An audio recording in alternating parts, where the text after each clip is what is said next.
we needed a little warm-up anyway. This is Johnny Detroit with my main man, Vegas Runner. We're here today at the Pregame studios to discuss the current sportsbook controversy that's going on. Sky's falling. Sky, it's the end of the world. It's all over the internet, all over the forums. So we figured, let's do a video. Let's get the point of view, from myself and Vegas Runner from two angles. You're going to be tackling how it's affecting, the movers, the middle. Maybe this is what that guy about Rapture was talking about when he said last Saturday. Maybe he was right. By 6 p.m. the world was coming to an end. Maybe he meant the gambling world as we know it. Maybe he's a big poker player. Maybe he is. He's the evangelist bookmaker. And the bookmaking as we know it is coming to an end. Genius. He is. Obviously it started with the poker sites, and then we had the stuff with Bookmaker, and most recently is BetEd. And the stuff today that's hitting all the internet forums is, BetEd is saying, shop's closed, we're not entering the phones, we're stealing all your money. So I'm going to tackle that, but before we do, let's jump into your end. I mean, you deal with, movers, you're here in Vegas. How does this affect the guys who aren't your recreational guys, who are, not using credit cards? Yeah, not using a credit card to send $200 to Bodog, right, to get a $200 bonus so they could bet $25 parlays. For the guys that are betting serious money, but maybe dealing through an agent or whatnot offshore, is it a sky is falling or is it an inconvenience? Like, what are you hearing from your end? Right now, first it's caution. Caution because the last thing you need is if somebody's being investigated, right, for you to have any connection to that person being investigated. So the first word of the day is caution.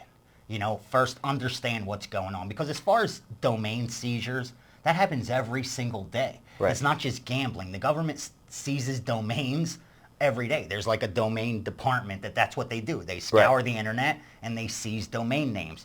But now it's affecting, like you said, what happened with BetEd. We saw what happened with poker. Mm-hmm. As far as these guys that I know out here that move and guys back east that move, none of these guys leave a lot of money offshore, if anything. They all deal with agents. They were cautious before all this happened. Exactly. The last thing you're going to do is leave $1 million sitting in a country where the laws could change like that. Right. And it's done with trust, building relationships and building with trust. And these agents make a lot of money because they stand for the money. Make a long story short, their concern is, will this affect the pipeline? Right. Meaning how money gets transferred.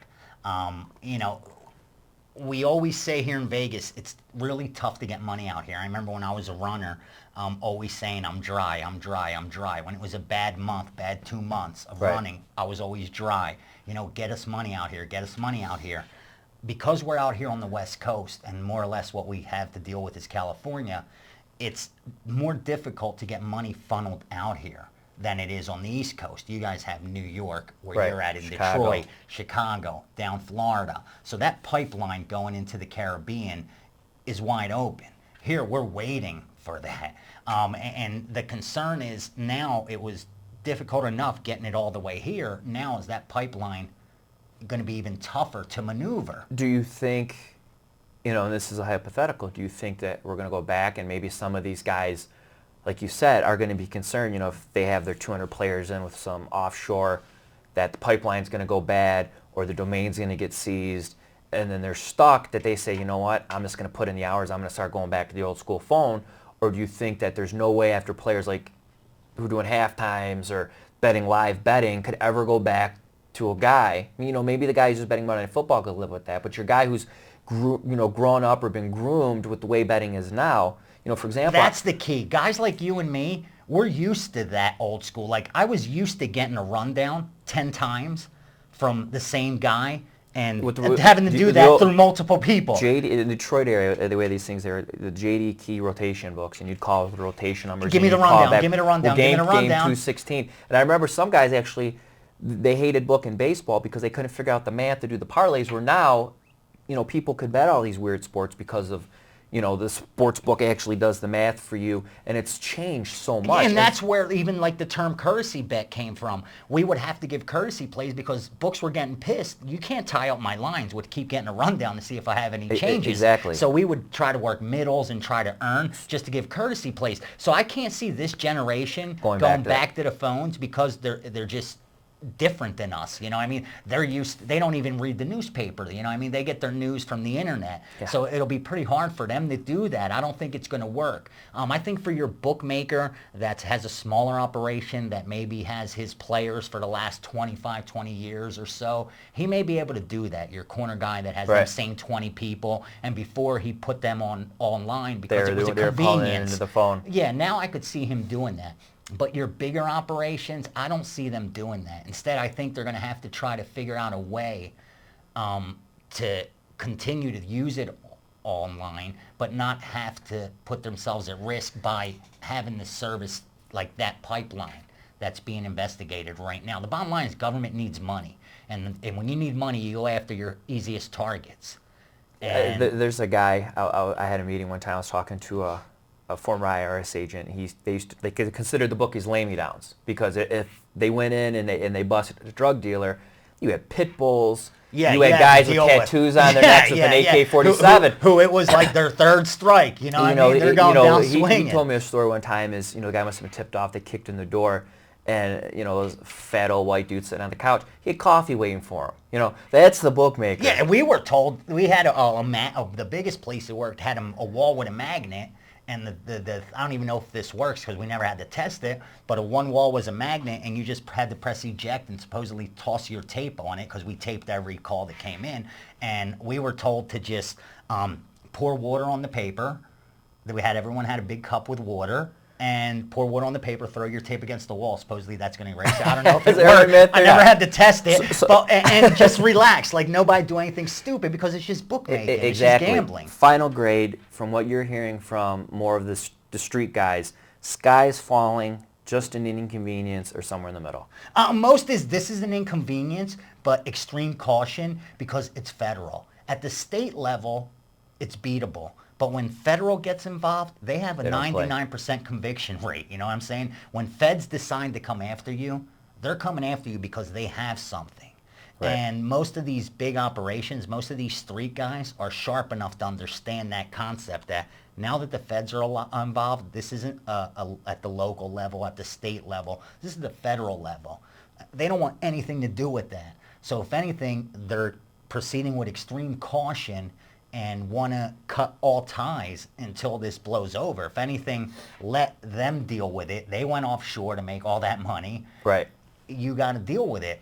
But with that said, I think your average player, your guy who did do the credit card, who did go to Western Union, I think they're safe because unless they went with a book that's not reputable, these big books, it's not just the U.S. market, man. They have the Asian market. They have the European market. They're not going to ruin their reputation by them hearing these American players didn't get paid. Am I next? They're better off paying them and saying, okay, no more U.S. players, but here's your check, until this is legalized. Is this the steps that they're taking now, though, to possibly legalize sports betting? Because conspiracy theorist is... This is what I'd do. If I was going to legalize gambling, the first thing I'd do is take out the competition by making, messing with the reputation and scaring people to death. And now if I open up shop, not only am I going to get U.S. players, but I'm going to get worldwide players because they saw what happened to these offshore books. You know what I'm saying? So I don't know. I don't know. And taking what you said, and this is going to be my portion of what's going on is, with the Bet Ed thing is I'm hearing, Bet Ed lost all their money. The U.S. government seized it all. So I asked around offshore. I mean, my opinion on it is an opinion. So I wanted to get feedback from some people involved with the industry. And what I'm kind of hearing almost consensus across the board is it's total BS for multiple reasons. One, a processor is somebody who takes the money in and then sends it to the book or their bank. So even if the processor itself got frozen, the only money that they're getting is the money that was currently sitting in the processor that wasn't already paid. And that's the gray line, that wasn't paid out where the processors are located. Because you could book offshore legally, but where's that processor at? Is it in the States? Plus, most books also use multiple processors. A lot of people don't realize this is Bodog, Bet Us, Sportsbook.com. Over the past few years, it's happened have had processors close up shop, steal their money. The government busted and closed them down. And they're fine because, one, they have multiple processors. Two, the processor's not a bank. It's processing the transactions and then sending it to their bank. So even if the government froze the processor, took all the current money, which say that did happen, for them to say that was all the funds they have, I mean, Stevie Wonder could see that that's not true. Because I'm pretty sure BetEd didn't have a Chase account, a Bank of America account, and I read nowhere about other banks getting frozen. And second of all, they use multiple processors. The money in the processor, another point is, it was only the money at the time. So say this is true and say that all the money that they had was in this processor. Now you're openly admitting you endorsed a book that was living paycheck to paycheck because they had no other funds. How, I mean, you're talking major underfunding. So if the processor one day stole your money and the government wasn't involved, you were going to stiff everyone anyways? I mean, these dudes pack their suitcases full of cash, and they're using this as an excuse. Yeah, this is the bailout. This is like when guys you went through back in the day where like my book got busted. Oh yeah, so you don't have to pay. Or if you had a low-end bookie and some guy had some 10-teamer and he's planning to buy a new Benz and a Rolex and he goes to collect and the guy's like, cop kicked in my door. Yeah, and it's like, dude, I just drove by your house. Your door looked perfect. I just put a new one on. It looks the same. Yeah. I got the matching door. So I mean, what I'm hearing offshore is, it's going to be more of a delay with the processing issues. I mean, you've already seen Bodog today announced, or it might have been yesterday on Bookmaker, they have .ag. Their domains got seized. The processors are having issues, but the books are fine. So my question is, if the processors and domains and everything happened, all these other books and these poker sites, now one of them is saying, oh, we're busted, we can't pay you. But BetEd is the one example that just happened to have everything that they owned in this one processor at that time, but they don't have no other bank accounts, no other funding. So it's two things. Either you robbed everybody or you were blatantly underfunded and you had no business being a top-ranked sports book or endorsed by anybody, anywhere, if that's the case. So if someone is endorsing and sending people there, they weren't doing their homework. And another thing is, I mean, do you think it's coincidence that they are offering these 100% bonuses? I never used them, I'll tell you. I know back in the day, I'm going to throw some names you'll probably remember, like the Blue Marlins, the Camelots. Yeah. Just before some of those books went under, they're like, up to a $10 million deposit, we're going to match it at 100%. And people are falling over themselves to deposit. And a week later, they're like, we're closed. Yeah. So I'm sure a lot of the more facts are going to come out. I have my opinions. I appreciate, your feedback from, the street guys. I checked with a lot of offshore people, and what I just said is what I'm hearing from offshore, that they're thinking it's almost laughable that BetEd's trying to pull this and say, all of our money got taken by the U.S. Even the U.S. government didn't say that. They didn't even have a report say we took every dime that they had. So then they have no other money anywhere else. So even if that, like I said, if that's the case, they had no money anyway. Exactly. So from Vegas Runner and Johnny Detroit, stay tuned. If new information or anything else comes available, we'll do some more videos. Make sure you go to pregameforums.com for the latest and greatest of what's going on. And check back, pregame.tv, Vegas Runner, Ace, my man. Let's do it. Thanks for watching.